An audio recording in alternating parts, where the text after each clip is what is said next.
Multicultural education is very important to students of cultures. In the education system today, a Eurocentric curriculum is implemented whether it is intentional or not. What this means is that the curriculum is driven by white males and the history that they have lived. It is only from this one perspective that our students are being taught, and it needs to be changed to a multicultural curriculum. We as educators need to be the social change agents for the new generation.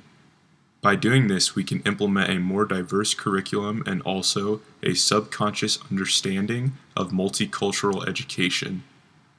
This can be done by having certain ethnic groups depicted in ways that may not seem normal.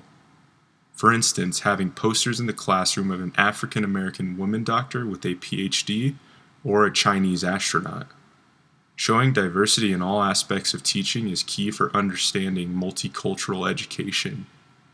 At a Denver TEDx Talk convention, Jen Holiday spoke on this matter of the lack of multiculturalism within her daughter's classroom.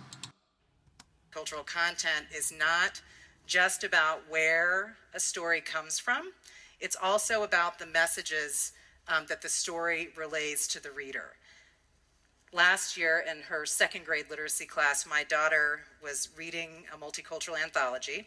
One of the stories that was included in that anthology was a story called The Selkie Girl, which is a traditional Celtic tale. And if I were to summarize this story, it's basically about a man who gets obsessed with a magical seal woman. So I'm going to read one paragraph from this story. He went to look in wonder and delight. He saw 3 beautiful girls sitting on the rocks, naked, combing their hair.